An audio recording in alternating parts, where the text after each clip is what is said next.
Shalom, selamat pagi, selamat hari Minggu, dan tentunya selamat Natal walaupun sudah lewat beberapa hari. Segenap majelis jemaat mengucapkan selamat datang. Kembali kita beribadah bersama keluarga di rumah kita masing-masing. Bapak Ibu dan jemaat yang dikasihi Tuhan, marilah kita mengawali ibadah kita ini di minggu keempat. Saya mengundang Bapak Ibu dan Saudara untuk berdiri. Kita memuji Tuhan dengan kidung jemaat nomor 3, 1 dan 2. Kami puji dengan riang.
Marilah kita menerima khotum dan salam.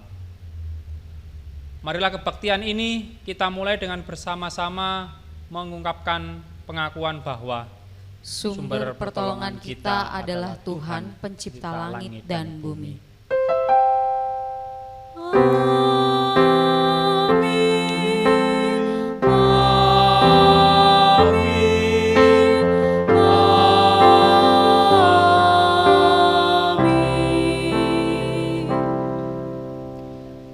Kasih karunia, rahmat dan damai sejahtera dari Allah Bapa dan Tuhan Yesus Kristus menyertai saudara sekalian. Menyertai saudara juga. Saya persilakan Bapak Ibu dan jemaat untuk duduk. Nas pembimbing ibadah kita di minggu pagi hari ini terambil dari Imamat 4 ayat yang ke-25 sampai 35.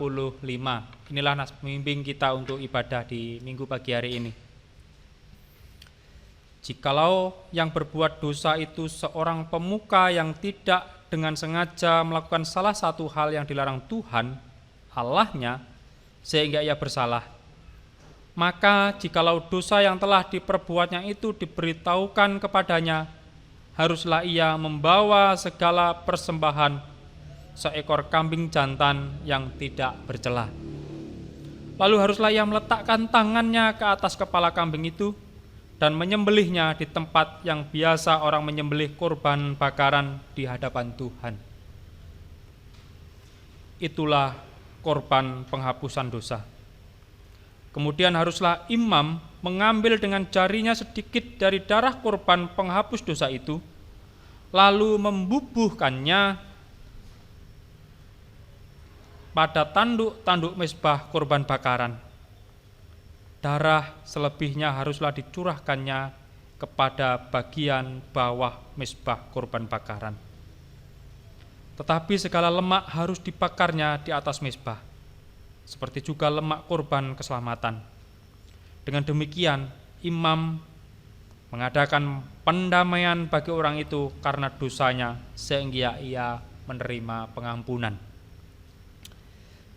Jikalau yang berbuat dosa dengan tak sengaja itu seorang dari rakyat jelata, dan ia melakukan salah satu hal yang dilarang Tuhan sehingga ia bersalah, maka jikalau dosa yang telah diperbuatnya itu diberitahukan kepadanya, haruslah ia membawa sebagai persembahannya karena dosa yang telah diperbuatnya itu seekor kambing betina yang tidak bercela. Lalu haruslah ia meletakkan tangannya ke atas kepala korban penghapus dosa dan menyembelih korban itu di tempat korban bakaran. Kemudian imam harus mengambil dengan jarinya sedikit dari darah korban itu, lalu membubuhkannya pada tanduk-tanduk mezbah korban bakaran. Semua darah selebihnya harus dicurahkannya kepada bagian bawah mezbah. Tetapi segala lemak haruslah dipisahkannya, seperti juga lemak kurban keselamatan dipisahkan. Lalu haruslah dibakar oleh imam di atas mezbah menjadi bau yang menyenangkan bagi Tuhan. Dengan demikian, imam mengadakan pendamaian bagi orang itu sehingga ia menerima pengampunan. Jikalau ia membawa seekor domba sebagai persembahannya menjadi korban penghapus dosa, haruslah ia membawa seekor betina yang tidak bercela. Lalu haruslah ia meletakkan tangannya ke atas kepala korban penghapus dosa itu dan menyembelihnya menjadi korban penghapus dosa itu di tempat yang biasa orang menyembelih korban bakaran. Kemudian imam harus mengambil dengan jarinya sedikit dari darah korban penghapus dosa itu, lalu membubuhkannya pada tanduk-tanduk mezbah korban bakaran. Semua darah selebihnya haruslah dicurahkannya kepada bagian bawah mezbah. Tetapi segala lemak haruslah dipisahkannya, seperti juga lemak domba korban keselamatan dipisahkan. Juga imam harus membakar semuanya itu di atas mezbah, di atas segala korban api-apian Tuhan. Dengan demikian, imam mengadakan pendamaian bagi orang itu karena dosa yang telah diperbuatnya, sehingga ia menerima pengampunan. Demikian nas pemimpin kita di minggu pagi hari ini. Marilah kita memuji Tuhan dengan pujian Hitung Jemaat nomor 100, Muliakanlah. Muliakanlah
Bapak, Ibu, dan jemaat yang dikasihi Tuhan, kita juga akan menerima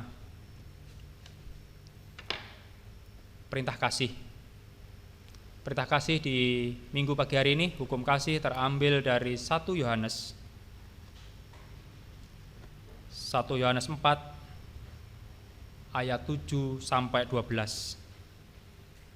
Inilah hukum kasih untuk kita semua. Saya akan membacakan untuk Bapak, Ibu, dan saudara. Allah adalah kasih. Saudara-saudaraku yang kekasih, marilah kita saling mengasihi. Sebab kasih itu berasal dari Allah, dan setiap orang yang mengasihi lahir dari Allah dan mengenal Allah. Barang siapa tidak mengasihi, ia tidak mengenal Allah, sebab Allah adalah kasih. Dalam hal inilah kasih Allah dinyatakan di tengah-tengah kita, yaitu bahwa Allah telah mengutus anak yang tunggal ke dalam dunia, supaya kita hidup olehnya. Inilah kasih itu, bukan kita yang telah mengasihi Allah, tetapi Allah lah yang telah mengasihi kita, dan yang telah mengutus anaknya, sebagai pendamaian bagi dosa-dosa kita. Saudara-saudara yang kekasih, jikalau Allah sedemikian mengasihi kita, maka haruslah kita juga saling mengasihi. Tidak ada seorang pun yang pernah melihat Allah. Jika kita saling mengasihi, Allah tetap di dalam kita dan kasih-Nya sempurna di dalam kita. Inilah hukum kasih untuk kita sekalian. Marilah kita memeriksa batin kita. Selidikilah aku ya Tuhan, dan ujilah aku. Periksalah keinginan dan pikiranku. Janganlah kau bersembunyi daripadaku. Tuhan, kasihanilah. Tuhan kasihani, Kristus kasihani, Tuhan kasihani kami. Tuhan, janganlah kau marah dan menolak hamba-Mu ini, karena Engkaulah yang telah menolong aku. Tuhan, kasihanilah. Tuhan kasihani, Kristus kasihani, Tuhan kasihani kami. Janganlah membuang dan meninggalkan aku, ya Tuhan Allahku, penyelamatku. Tuhan kasihani, Kristus kasihani, Tuhan kasihani kami. Tunjukkanlah jalan-Mu kepadaku, dan bimbinglah aku berjalan di jalan-Mu. Tuhan kasihani, Kristus kasihani, Tuhan kasihani kami. Setelah kita mendengarkan hukum kasih dan memeriksa batin kita juga akan mendengarkan berita anugerah dan petunjuk hidup baru. Berita anugerah dan petunjuk hidup baru terambil dari Yohanes 3 ayat 16. Demikian saya akan membacakan untuk kita sekalian. Karena begitu besar kasih Allah akan dunia ini, sehingga Ia telah mengaruniakan anak yang tunggal, supaya setiap orang yang percaya kepadanya tidak binasa, melainkan beroleh hidup yang kekal. Inilah berita anugerah dan petunjuk hidup baru untuk kita. Siapa bertelinga, hendaklah ia mendengarkan apa yang dikatakan Roh kepada jemaat-jemaat. Amin. Saya mengundang Bapak, Ibu, dan Saudara untuk berdiri. Kita memuji Tuhan dengan Kidung Jemaat 94, 1 dan 2. Hai kota mungil Bethlehem.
Salam Bapak Ibu sekalian, anak-anak, kaum muda yang ada di rumah.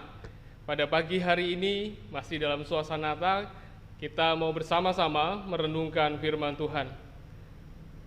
Kita akan berdoa terlebih dahulu sebelum kita membaca dan merenungkan firman Tuhan. Mari kita bersatu dalam doa. Bapa yang baik, kami ucap syukur dan terima kasih untuk penyertaan dan berkat-Mu yang melimpah atas hidup kami. Kalau kami ada saat ini, semuanya oleh karena kasih karunia Tuhan. Pada pagi hari ini, pasti dalam suasana Natal kami bersyukur Tuhan, kami boleh beribadah kepada Tuhan. Pada saat ini, terima kasih untuk kesempatan kami boleh sama-sama belajar tentang kebenaran firman-Mu. Berkati kami semua, terlebih hamba-Mu yang terbatas ini, untuk menyampaikan kebenaran firman-Mu. Biarlah kami sama-sama mengerti dan juga kami sama-sama dimampukan untuk menjadi pelaku firman yang setia. Di dalam nama Tuhan Yesus kami berdoa dan mengucap syukur. Amin. Saudara-saudara terkasih dalam Tuhan, bahan yang sudah ditentukan oleh Sinode GSBS pada pagi hari ini 27 Desember 2020 bertemakan ahli waris. Dan bagian Alkitab yang akan kita renungkan bersama-sama terambil dari Galatia 4 ayat 7. Galatia 4 ayat 4 sampai yang ke-7. Saya akan membacakannya bagi kita semua. Tetapi setelah genap waktunya, maka Allah mengutus anaknya yang lahir dari seorang perempuan dan takluk kepada hukum Taurat. Ia diutus untuk menebus mereka yang takluk kepada hukum Taurat, supaya kita diterima menjadi anak. Dan karena kamu adalah anak, maka Allah telah menyuruh roh anaknya ke dalam hati kita, yang berseru, Ya Aba, ya Bapa. Jadi, kamu bukan lagi hamba, melainkan anak. Jikalau kamu anak, maka kamu juga adalah ahli-ahli waris oleh Allah. Demikian pembacaan firman Tuhan pada kesempatan saat ini. Bapak Ibu Saudara sekalian, sebelum kita sama-sama merenungkan firman Tuhan, kita akan menyanyikan satu pujian yang terambil dari PKJ 198 ayat yang pertama.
Saudara-saudara terkasih dalam Tuhan, dimanapun kita berada, hari ini kita masih diliputi dengan rasa syukur karena kita memperingati Natal kelahiran juru selamat ke dalam dunia.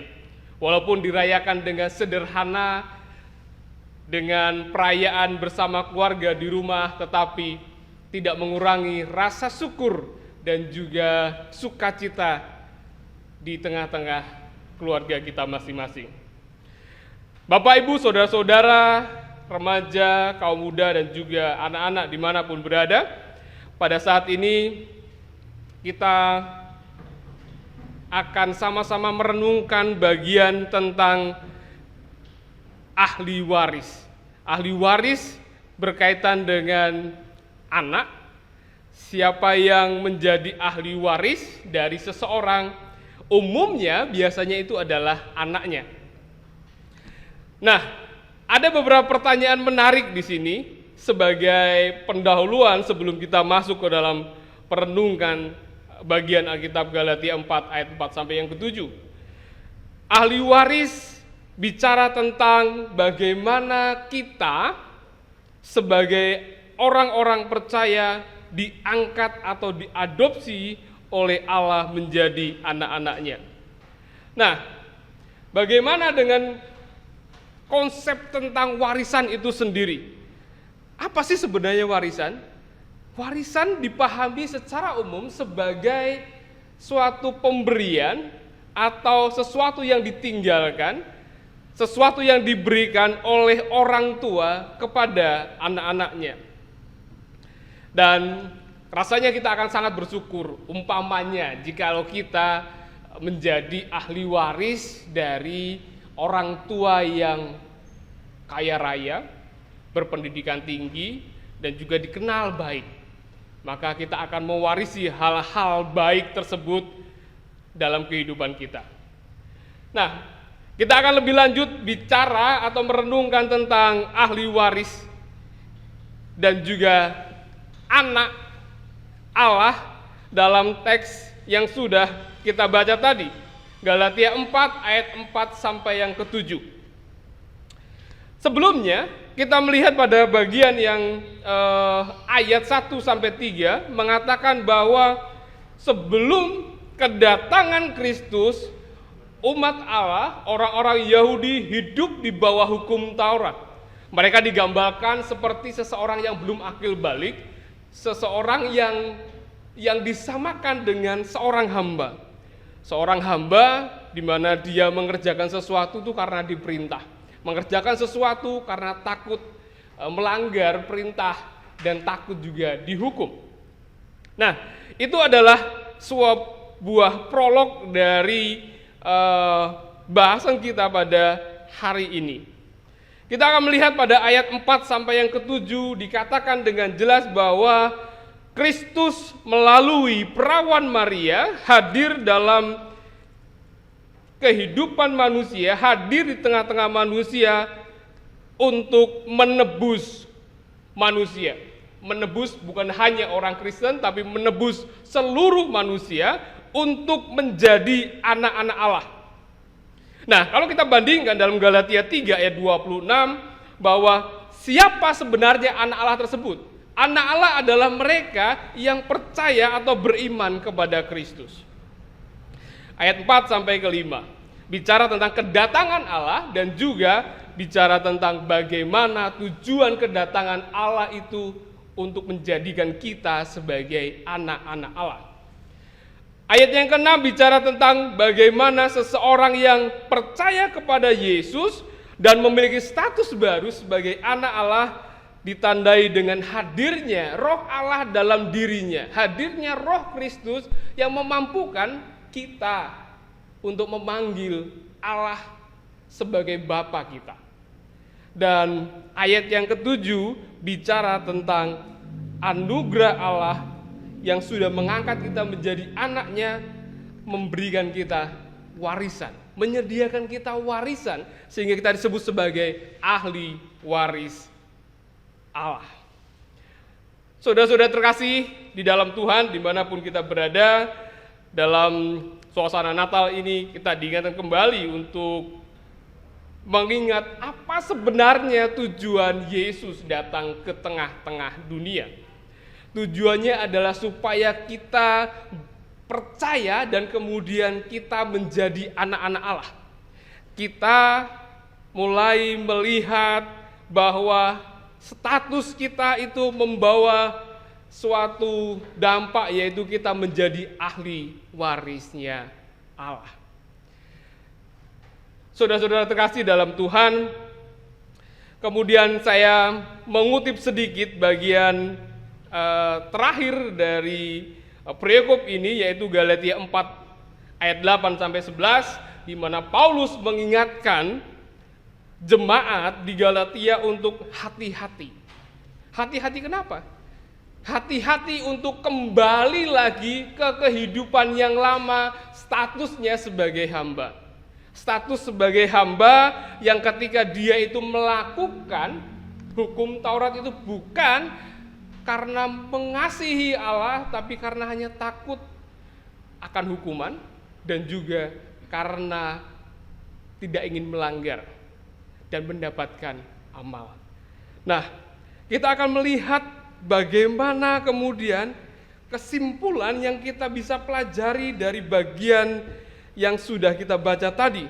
Yang pertama bicara tentang ahli waris. Ahli waris Allah adalah anak-anak Allah dalam iman kepada Yesus Kristus sebagai Tuhan dan Juru Selamat. Kita bisa melihat di Galatia 3 ayat 26, 1 Yohanes 3 ayat 1. Kemudian, anak Allah adalah seorang yang didiami oleh Roh Kudus yang memampukan kita untuk berkata atau memanggil Allah sebagai Bapa kita. Dan kemudian ketika kita memanggil Allah sebagai Bapa kita, maka itu berarti bahwa relasi kita dengan Allah semakin dekat. Apa bedanya kemudian antara hamba dengan anak? Anak jelas punya relasi yang lebih dekat dengan bapaknya. Lebih punya interaksi yang dekat dengan bapaknya. Seorang anak pasti adalah orang yang lebih mengenal bapaknya daripada hamba. Seorang anak adalah orang yang ingin selalu bersama-sama dengan bapaknya.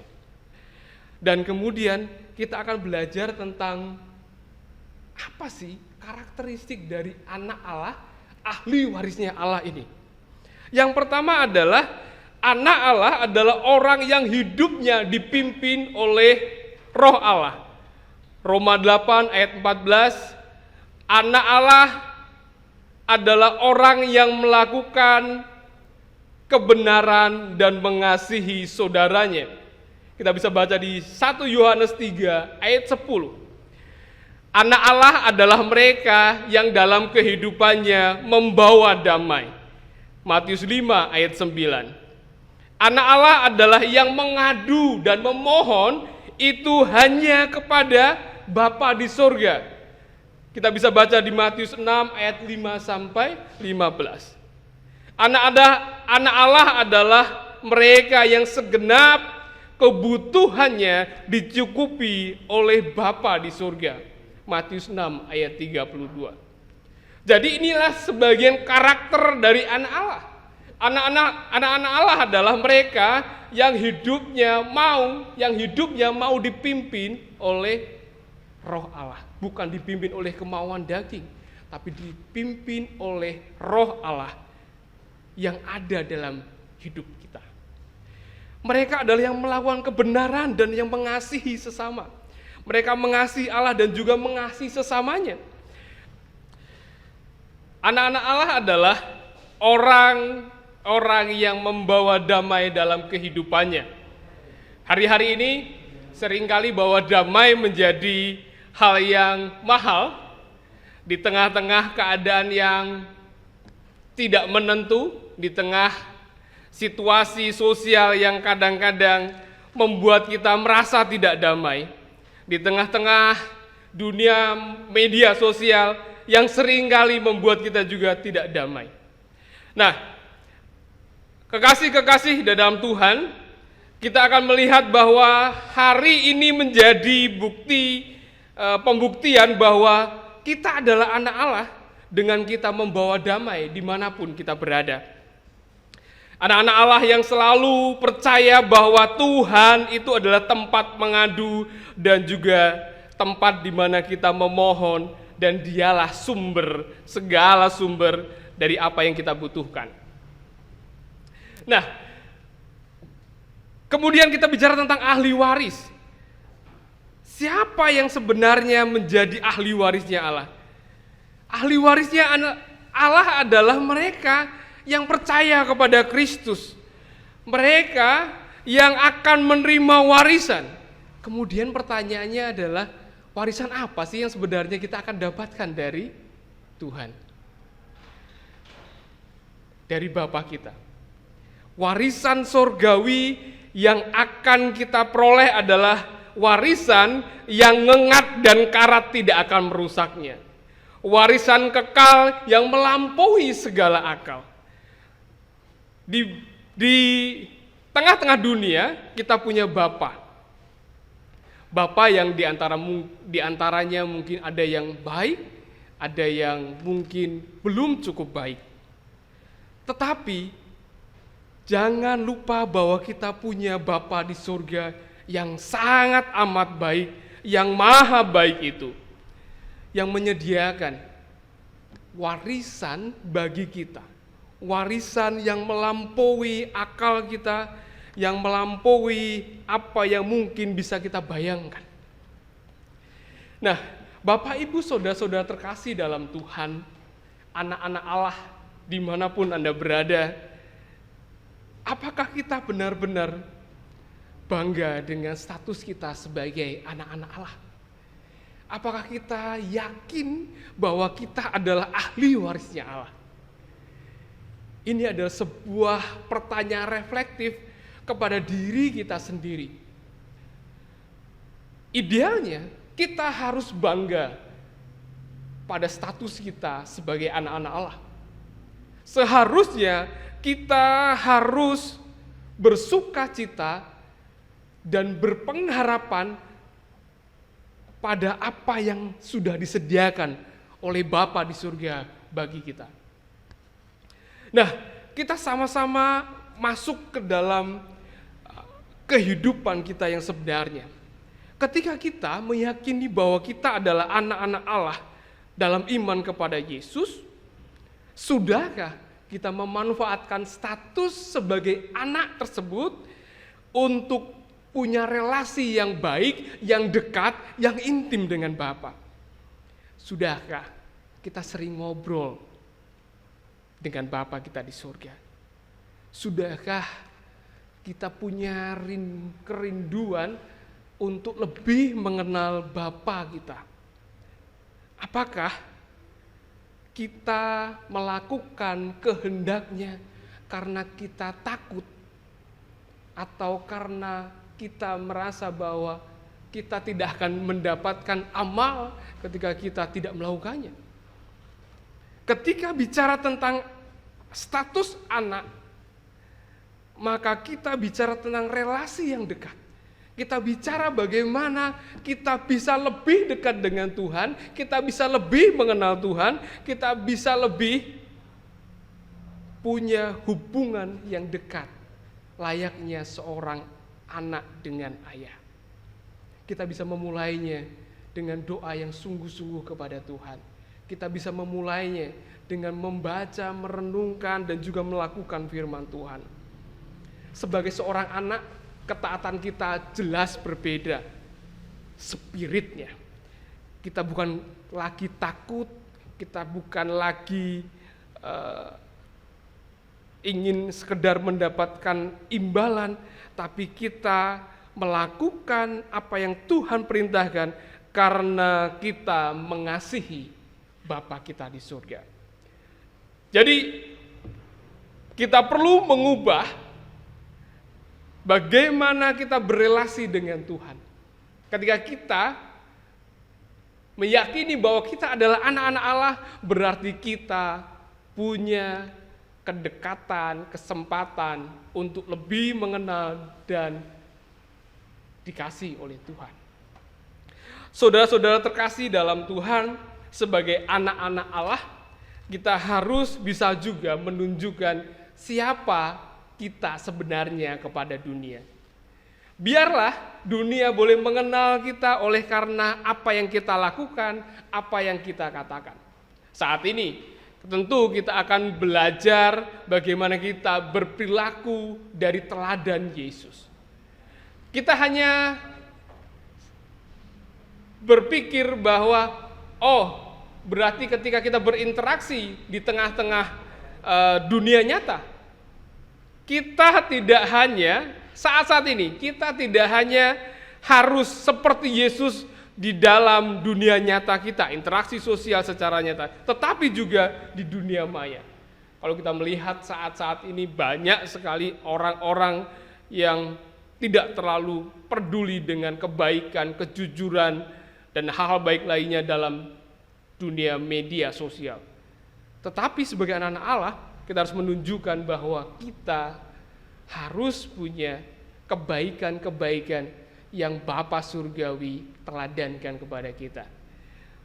Saudara-saudara terkasih dalam Tuhan, di nuansa Natal pada saat ini kita masih terus bersukacita dan bersyukur untuk kesempatan, untuk kesehatan, untuk waktu, untuk keluarga, dan untuk segala hal yang kita miliki di tengah-tengah kehidupan kita.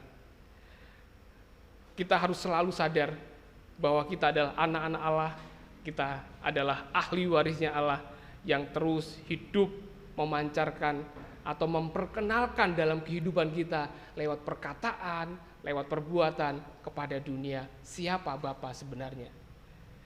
Baiklah, perenungan pada pagi hari ini mengingatkan kita dan meneguhkan kita akan status kita sebagai anak-anak Allah. Kiranya kita terus hidup sebagai anak-anak Allah di tengah-tengah dunia ini untuk menjadi berkat bagi banyak orang. Tuhan Yesus memberkati.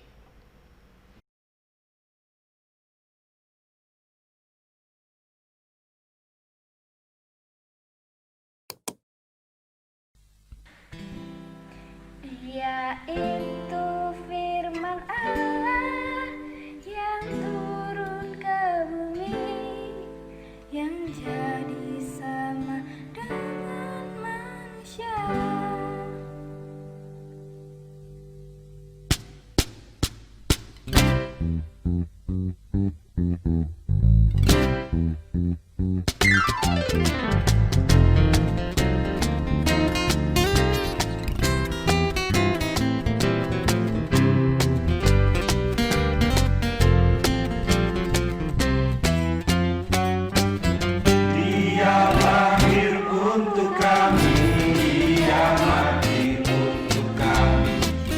Ia bangkit untuk kami semua.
God bless us.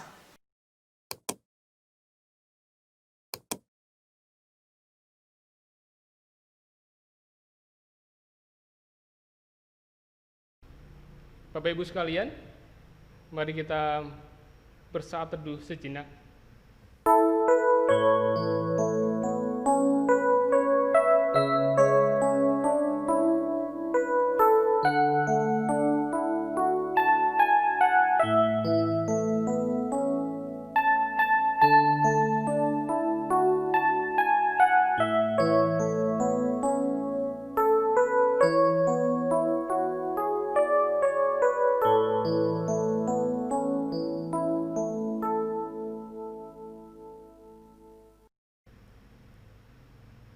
Saat teduh selesai, mari kita bersatu dalam doa. Bapa yang penuh kasih, kami anak-anak-Mu datang di hadapan-Mu dengan ucapan syukur. Firman Tuhan pada pagi hari ini mengingatkan kami dan meneguhkan iman kami bahwa kami adalah anak-anak-Mu. Kami akan menaruh harapan kami, iman kami sepenuhnya kepada Bapa di surga. Di tengah-tengah keadaan dunia yang belum kembali pulih karena pandemi COVID-19, kami meminta perlindungan dan penyertaan Tuhan. Kami berdoa untuk dunia ini agar semakin lebih baik. Dan dengan ditemukannya vaksin, kiranya itu akan membantu masyarakat dunia untuk melawan COVID-19. Kami berdoa khusus untuk pemerintah Indonesia dalam penanganan COVID-19. Tuhan berkati, dan seluruh elemen bangsa yang berpartisipasi, berkontribusi untuk penanganan pandemi COVID-19. Tuhan juga berkati. Berikan mereka hikmat, kesehatan, dan juga kemampuan untuk terus bekerja, memberikan yang terbaik bagi bangsa dan negara. Kami, masyarakat Indonesia, juga akan berpartisipasi dengan mentaati protokol kesehatan dimanapun kami berada dalam interaksi sosial kami. Terima kasih Bapa di surga untuk keadaan yang sudah Engkau berikan, namun Engkau masih memelihara kehidupan kami. Kami berdoa untuk gereja di tempat ini. Tuhan berkati setiap program yang ada, ibadah online, dan juga persekutuan di tengah-tengah keluarga masing-masing jemaat. Tuhan berkati, kiranya di tengah-tengah pandemi ini, iman jemaat tetap tumbuh dan semakin dewasa di dalam iman. Mereka semakin menjadi berkat dan menunjukkan diri sebagai anak-anak Allah yang memiliki pengharapan dan iman yang teguh kepada Bapa di surga. Kami serahkan kehidupan kami dan dalam tangan kuasa-Mu ya Tuhan, pribadi lepas pribadi. Jagai kami, lindungi kami, jauhkan kami dari virus corona. Terima kasih Bapa di surga. Inilah doa, syukur, dan juga permohonan kami kepadamu yang kami peralaskan di dalam nama anak-Mu yang tunggal, Tuhan Yesus Kristus, yang mengajar kami berdoa. Bapa kami yang di surga, dikuduskanlah nama-Mu, datanglah kerajaan-Mu, jadilah kehendak-Mu di bumi seperti di surga. Berilah kami pada hari ini makanan kami yang secukupnya, dan ampunilah kami akan kesalahan kami, seperti kami juga mengampuni orang yang bersalah kepada kami. Dan janganlah membawa kami dalam pencobaan, tapi lepaskanlah kami daripada yang jahat. Karena Engkaulah yang punya kerajaan dan kuasa dan kemuliaan sampai selama-lamanya. Amin. Saudara-saudara yang terkasih di dalam Tuhan, kita akan menyanyikan lagu responsoria yang terambil dari PKJ 120 ayat 1 sampai yang kedua. Hai, siarkan di gunung.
Jemaat kekasih Tuhan, saatnya kita akan memberikan persembahan kepada Tuhan. Untuk mendasari dalam kita memberikan persembahan kepada Tuhan, diambil dari 2 Korintus pasal 8 ayatnya yang ke-14. Demikian firman Tuhan. Maka hendaklah sekarang ini kelebihan kamu mencukupkan kekurangan mereka, agar kelebihan mereka kemudian mencukupkan kekurangan kamu, supaya ada keseimbangan. Ayat ini akan menuntun kita dalam mengumpulkan persembahan.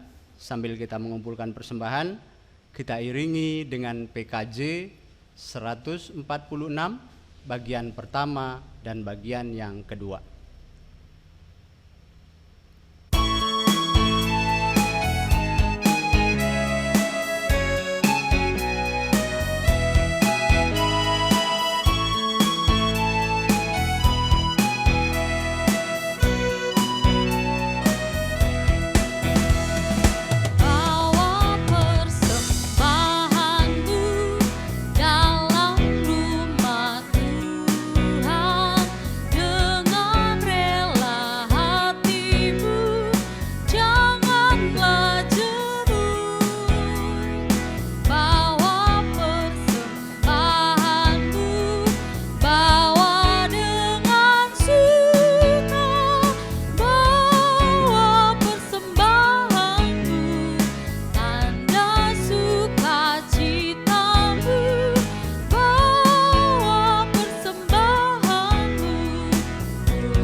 Bapak Ibu, saya undang untuk bangkit berdiri. Mari kita serahkan persembahan kita di dalam doa kepada Tuhan. Mari kita berdoa. Sungguh kami mengucap syukur kembali di hadapan-Mu ya Bapa, di mana di saat pagi hari ini, di tengah-tengah ibadah kami ini, meluap sukacita kami dan kami membawa persembahan di hadapan-Mu. Tuhan, inilah yang kami punya. Inilah persembahan yang kami bawa, yang kami peroleh dari berkat dan rezeki yang Kau limpahkan ke tengah-tengah kehidupan kami. Terima dan berkati persembahan ini ya Bapa, supaya melalui itu semua boleh juga membawa kemuliaan bagi nama-Mu di muka bumi ini. Terima kasih Bapa, kami selalu berdoa agar Engkau yang tetap setia memelihara kami dengan cinta kasih-Mu, memberkati segala pekerjaan kami, usaha kami, dan apapun yang mendatangkan rezeki bagi kami, kiranya Engkau yang memberkatinya. Terima kasih Bapa, ampuni kami atas segala kesalahan dosa kami. Hanya di dalam nama Tuhan kami Yesus Kristus kami berdoa dan bersyukur. Amin. Bapak Ibu, dalam keadaan posisi tetap berdiri, mari kita bersama-sama mengungkapkan pengakuan iman rasuli. Aku percaya kepada Allah Bapa yang Maha Kuasa, Khalik langit dan bumi, dan kepada Yesus Kristus anaknya yang tunggal Tuhan kita, yang dikandung daripada Roh Kudus, lahir dari anak darah Maria, yang menderita sengsara di bawah pemerintahan Pontius Pilatus, disalibkan, mati, dan dikuburkan, turun dalam kerajaan maut. Pada hari yang ketiga, bangkit pula dari antara orang mati, naik ke surga, duduk di sebelah kanan Allah Bapa yang Maha Kuasa, dan akan datang dari sana untuk menghakimi orang yang hidup dan mati. Aku percaya kepada Roh Kudus, gereja yang kudus dan am, persekutuan orang kudus, pengampunan dosa, kebangkitan orang mati, dan hidup yang kekal. Amin. Bapak Ibu dipersilakan duduk kembali. Sejenak kita akan mendengarkan berita gereja.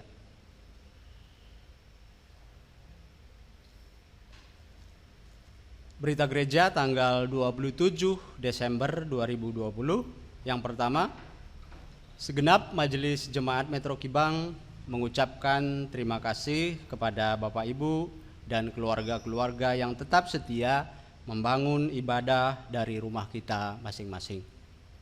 Yang berikutnya, berita wilayah. Terima kasih kepada Bapak Ibu dan keluarga yang sudah menyerahkan persembahan ibadah keluarga di rumah kita masing-masing yang sudah dihimpun oleh majelis, dan rinciannya akan diwartakan di dalam ibadah minggu depan. Yang berikutnya, ibadah syukur tahun baru akan dilaksanakan di Gereja Margorejo pada tanggal 1 Januari 2021 jam 7.30 WIB.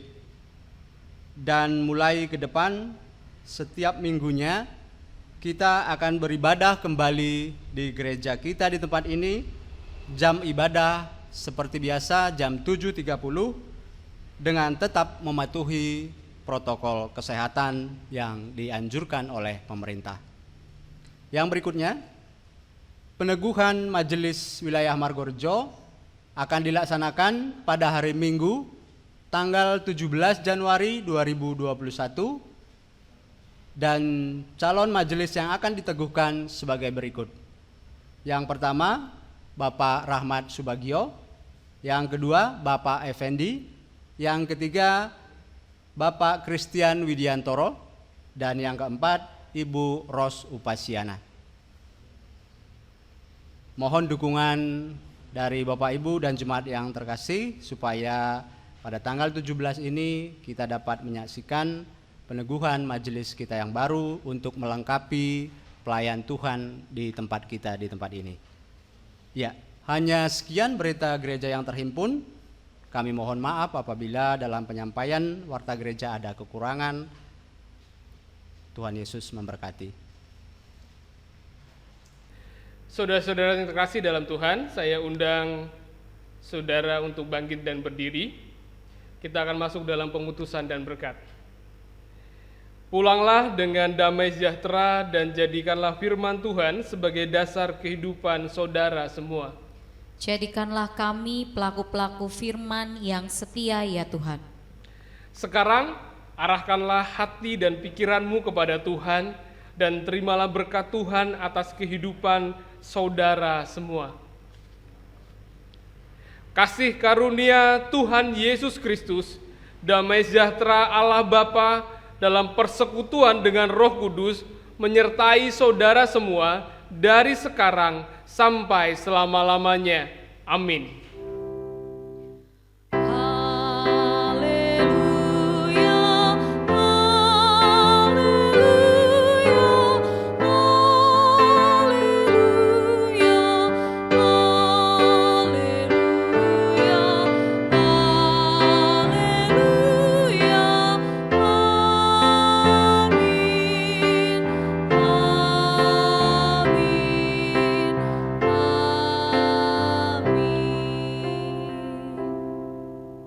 Saudara-saudara terkasih dalam Tuhan, ibadah kita sudah selesai.